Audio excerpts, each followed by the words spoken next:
Praise the Lord. ദൈവത്തിൻ്റെ അതിപരിശുദ്ധമേറിയ നാമം വാഴ്ത്തപ്പെടുമാറാകട്ടെ. നിങ്ങൾക്കേവർക്കും ഒരു നല്ല ദിവസം കർത്താവിൽ ഞാൻ ആശംസിക്കുകയാണ്.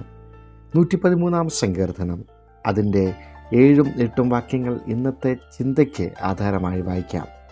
അവൻ എളിയവനെ പൊടിയിൽ നിന്ന് എഴുന്നേൽപ്പിക്കുകയും ദരിദ്രനെ കുപ്പയിൽ നിന്ന് ഉയർത്തുകയും ചെയ്തു. പ്രഭുക്കന്മാരോടുകൂടെ തൻ്റെ ജനത്തിൻ്റെ പ്രഭുക്കന്മാരോട് കൂടെ തന്നെ ഇരുത്തുന്നു എന്ന വാക്യം.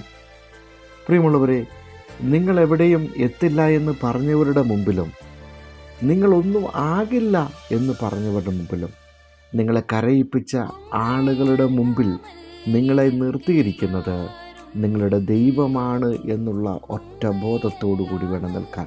അതെ, എൻ്റെ ശിരസ്സുയർത്തിപ്പിടിച്ച് നിർത്തിയിരിക്കുന്നത് എൻ്റെ കർത്താവാണ് എന്ന ബോധം നമുക്കുണ്ടായിരിക്കണം. പാപങ്ങൾ മൂലം, സങ്കടങ്ങൾ മൂലം മനുഷ്യനേൽപ്പിച്ച ചില പീഡനങ്ങളുടെ വേദനകൾ നിമിത്തം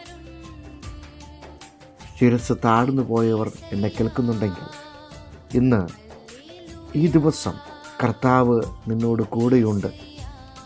അവൻ നിൻ്റെ ഒപ്പമുണ്ട്.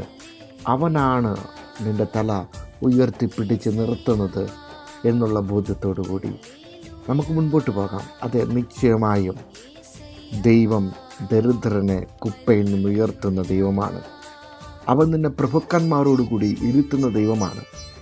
നിൻ്റെ പാപത്തിന്, നിൻ്റെ സങ്കടത്തിന്, നിൻ്റെ വേദനകൾക്ക്, മറ്റുള്ളവർ നിന്നെ ഏൽപ്പിച്ച വേദനകൾക്കൊക്കെയും അത് മുഖാന്തരം നിൻ്റെ താഴ്ന്നു പോയ ശിരസ്സിനെ ഉയർത്തിപ്പിടിച്ച് നിർത്തുവാൻ ശക്തിയുള്ള ദൈവം നിൻ്റെ കൂടെയുണ്ട്.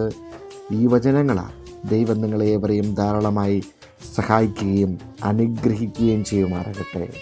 ആമേൻ.